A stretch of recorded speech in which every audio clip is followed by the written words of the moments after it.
Welcome student, I am Sarita Bhardwaj. Today we continue the 4th unit Chemical Kinetics from 12th class, and today we solve the numericals based on the previous topics like based on the rate law expression, law of mass action, order of the reaction and molecularity. As you see the first numerical on the screen, calculate order of the reaction which has rate expression, जिसमें first part है आपको rate is equal to के ए की power 1/2 concentration term B की power 3/2। तो इसके according अगर मैं यहाँ से ऑर्डर निकालूँ तो ऑर्डर को हमने क्या डिफाइन किया था, it is the sum of powers raise to the concentration term as represented in a rate law expression means sum of the power. तो पावर हमारे पास कितनी है 1/2 प्लस 3/2। यहाँ से हम इसको एलसीएम लेकर सॉल्व करेंगे तो हमारे पास क्या आएगा, this one means the order of reaction is second. ऐसे ही अगर हम सेकेंड पार्ट में देखें तो हमारे पास ऑर्डर किसके इक्वल आएगा, sum of powers that is 3/2 plus 1। अब इसको भी अगर आप सॉल्व करोगे तो यहाँ से हमारे पास ऑर्डर कितना आ जाएगा 2.5 means it is the fractional order reaction. One more thing student, अगर इस सेकेंड एक्सप्रेशन में यानी कि अगर मैं एक और तरीके से यहाँ पर रेट रिप्रेजेंट करूँ, रेट इज इक्वल टू के ए की कंसंट्रेशन टर्म में 3/2 और बी की पावर में हम कितना लेकर चले -1। और यहाँ पर मैं आपको कहूँ कि write down the order of the reaction, तो अब order is equal to sum of powers 3/2 plus साथ में क्या आ जाएगा -1। इसको अगर हम सॉल्व करेंगे तो हमारे पास कितना आएगा half, means that is half order reaction. ऐसे ही स्टूडेंट अगर मैं आपको यहाँ एक फोर्थ पार्ट रिप्रेजेंट करूँ, एक रिएक्शन लेकर चलते हैं, A plus B gives rise C has zero order. मैंने यहाँ स्पेसिफाई कर दिया कि A plus B gives rise करता है सी और ये रिएक्शन कैसी है आपके पास ज़ीरो ऑर्डर। और आपने यहाँ पर क्या लिखना है, राइट रेट इक्वेशन। तो आप यहाँ पर रेट इक्वेशन को कैसे लिखोगे, rate equal to rate constant concentration A concentration B, दोनों की रेज टू द पावर मैंने यहाँ पर क्या कर दिया 0 because it is the zero order reaction. और ज़ीरो ऑर्डर रिएक्शंस कौन सी होती हैं, which do not depends on the concentration term of the reactant, इसीलिए रेज टू द पावर क्या आ गया इनका कंसंट्रेशन टर्म पर 0। इस न्यूमेरिकल में स्टूडेंट आपको आइडेंटिफाई करना है reaction order with the help of the rate constant value.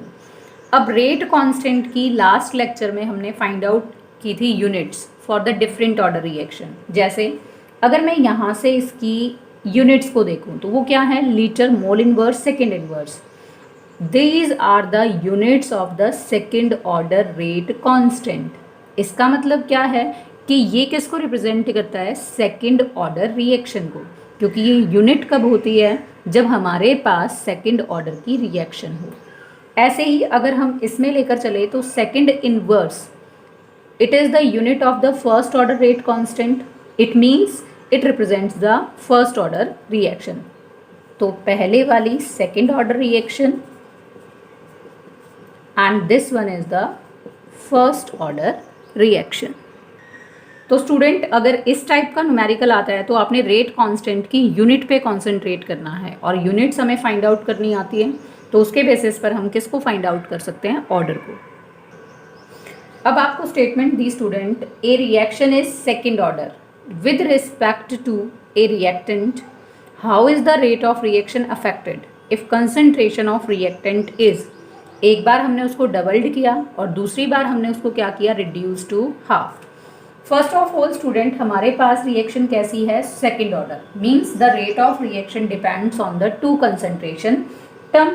तो ऐसी रिएक्शन में अगर मैं रेट को एक्सप्रेस करूँ तो इस तरह से प्रेजेंट किया जाएगा, raise to the power 2 means depends on the two concentration term.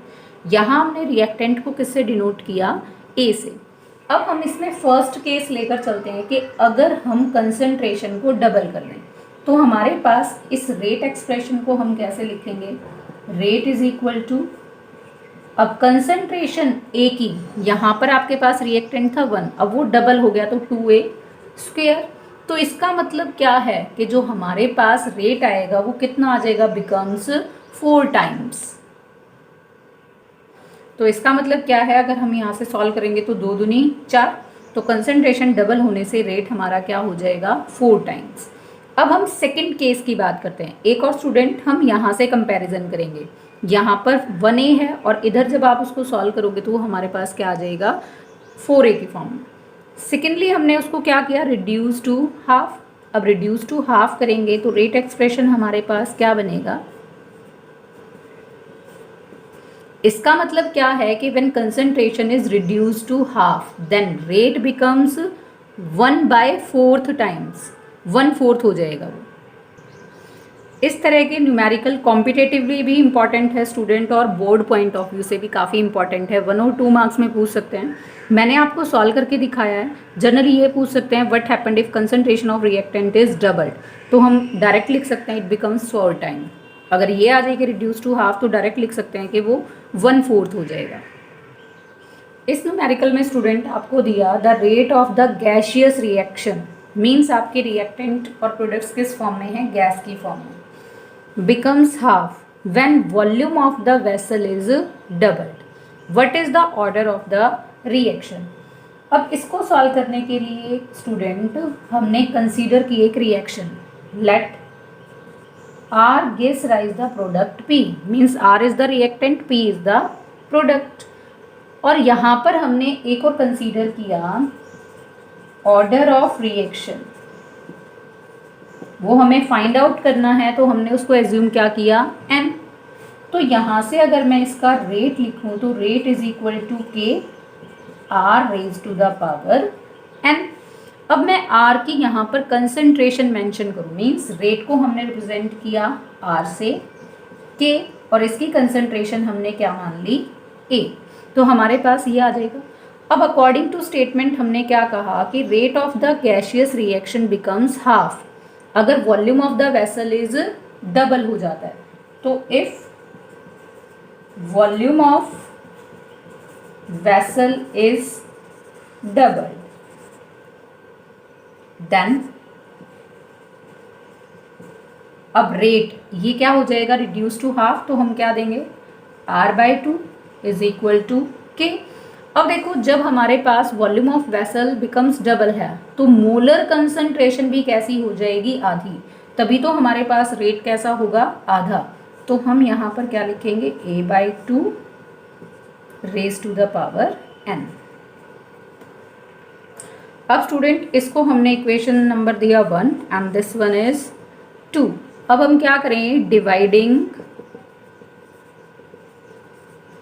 Equation 1 by equation 2, तो हमारे पास यहाँ से क्या आएगा, R से R कैंसिल हो जाएगा, तो हमारे पास आएगा 2 इज इक्वल टू 2 की पावर n। या हम ये लिख सकते हैं कि 2 की पावर यहाँ कितनी है, 1, तो n इज इक्वल टू 1। 2 से 2 कैंसिल हो जाएगा तो n किसके इक्वल आ जाएगा, 1। n को हमने क्या कंसीडर किया था, ऑर्डर, और n की वैल्यू कितनी आई, 1। तो इसका मतलब क्या है, order is equal to 1, that is first order reaction. अब स्टूडेंट इस स्टेटमेंट के अकॉर्डिंग अगर मैं इसमें इनिशियली इस रिएक्शन का रेट मेंशन करूं तो रेट इज इक्वल टू के NO⁻², और साथ में किसकी कंसंट्रेशन, ऑक्सीजन की। अब आपको क्या कहा कि volume of the reaction vessel diminished means decrease to 1/3 of its original volume. तो अब हम यहाँ पर कंडीशन लेकर चलेंगे, when volume is reduce to 1/3, तो उस टाइम क्या होगा, अगर वॉल्यूम 1/3 घटेगा तो concentration of each reactant is increased by 3 times, means in दोनों की कंसंट्रेशन 3 गुना हो जाएगी। So the concentration of each reactant increases या इंक्रीज्ड बाय 3 टाइम्स, तो उसके अकॉर्डिंग मैं यहाँ पर रेट को क्या लिखूंगी, रेट इज इक्वल टू के। अब इसकी कंसंट्रेशन 3 टाइम्स, तो यहाँ क्या आ जाएगा 3NO स्क्वायर, सेम 3O2। अगर मैं इसको सॉल्व करूँ तो 3 तिया 9, 9 तिये 27, तो 27 KNO और साथ में किसकी कंसंट्रेशन, ऑक्सीजन की। अब अगर मैं इस रेट को डिवाइड कर दूँ इससे, मीन्स इसको रेट डैश और इसको ये मानती हूँ, तो इसके बाद यहाँ सॉल्व करते हैं अपॉन रेट, तो मेरे पास यहाँ से क्या आएगा, यहाँ से ये और ये दोनों सेम हैं, आपस में क्या हो जाएगा, कैंसिल हो जाएगा, यहाँ स्क्वायर आएगा सॉरी। अब ये दोनों कैंसिल होने के बाद हमारे पास यहाँ पर क्या बचेगा 27। तो इसका मतलब क्या है कि रेट विल बिकम्स 27 टाइम्स। ये हमारा फर्स्ट पार्ट का आंसर है। जो इन्होंने पूछा how will be the rate of reaction change, तो रेट ऑफ रिएक्शन कितना चेंज हुआ, 27 टाइम्स चेंज हुआ। सेकेंड पार्ट में इन्होंने क्या पूछा, will there be any change in order of the reaction with reduced volume. अब ऑर्डर कैसे निकलता है, सम ऑफ द पावर्स करके, कंसंट्रेशन टर्म, यहाँ पर सम ऑफ द पावर्स कितनी है 2 और 1 यानी कि थर्ड, यहाँ पर भी सम ऑफ पावर्स कितनी है 2 और 1, तो ऑर्डर ऑफ रिएक्शन में कोई चेंज नहीं हुआ। तो जो ये वाला पार्ट है हमारे पास, इसका आंसर क्या आएगा, order of the reaction remains same.